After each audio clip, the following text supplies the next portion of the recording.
Welcome to మాలిన్ kitchen. ఈ రోజైతే మనం ఎండు రొయ్యల గుడ్లు కూర చేసుకుందామండి. ఇది వేడి అన్నంలో చాలా బాగుంటుందండి. టేస్ట్ అయితే అదిరిపోతుంది. మీరు తప్పకుండా ఎండు రొయ్యలు గుడ్లు కూర అయితే మీరు తప్పకుండా ట్రై చేయండి. చాలా టేస్టీ సూపర్గా ఉంటుందండి. చాలా బాగుంటుంది. ఈ రెసిపీ నచ్చితే లైక్, షేర్, కామెంట్, సబ్స్క్రైబ్ చేయండి. మర్చిపోకండి. మీ ఫ్రెండ్స్కి షేర్ చేయండి. వీడియో చూడాలంటే నోటిఫికేషన్ ఆన్ చేసుకోండి. వీడియో అయితే పూర్తిగా చూడండి. వీడియోలో ఎలా చేసామో అలాగే చేయండి. అయితే చాలా చాలా టేస్టీ సూపర్గా అదిరిపోతుంది. మీరు చేయండి. ఈ రెసిపీకి టార్గెట్ 50 లైక్స్ అండి. తప్పకుండా లైక్ చేసి ఫుల్ వీడియో చూడండి. చాలా బాగుంటుంది. మీరు ట్రై చేయండి. బాగా చూసేయండి. వేడిగానే ఉందండి. ఇంకా చూడండి, చాలా చాలా బాగుంది. Thank you. మనం స్టవ్ వెలిగించుకొని ఒక గిన్నె పెట్టుకోవాలండి. పెట్టుకున్న తర్వాత ఇందులో 3 చెంచాల నూనె వేసుకుందాం.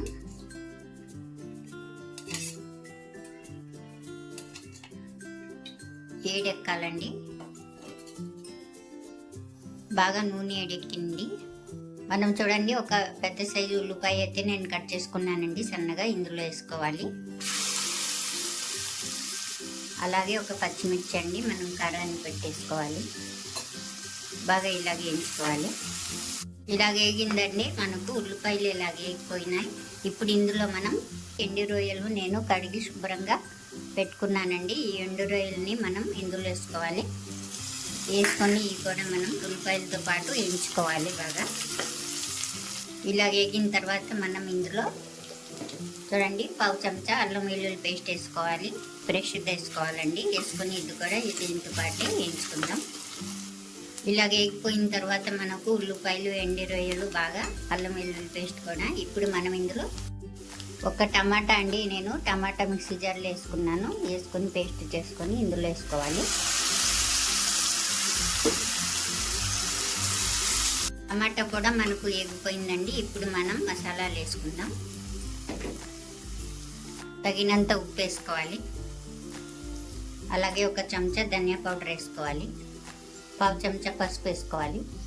చిటికెడు జీరా పౌడర్ వేసుకోవాలి. మసాలా పొడి 1/2 చెంచా వేసుకోవాలి.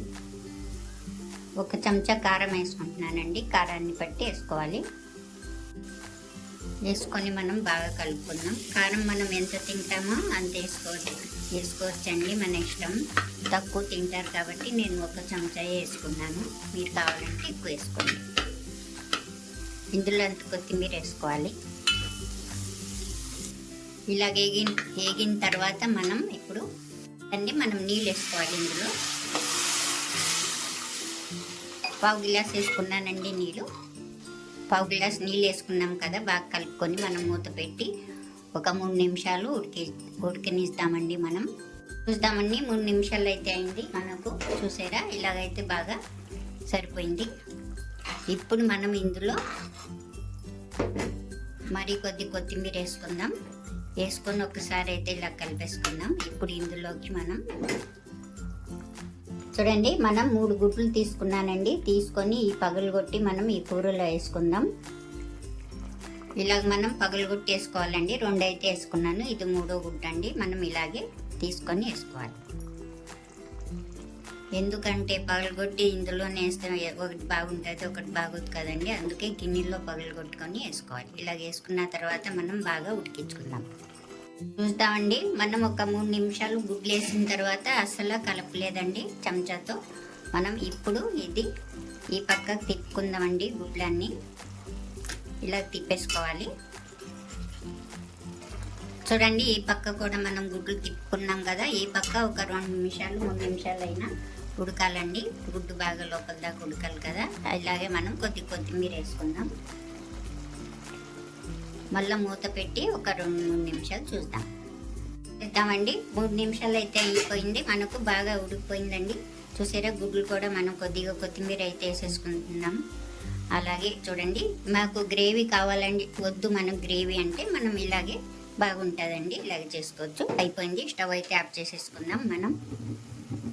ఎంతో సింపుల్గా అయిపోయిందండి. ఎండు రొయ్యల గుడ్లు కూర అయితే రెడీ అయిపోయింది. ఈ రెసిపీ నచ్చితే లైక్ చేయండి.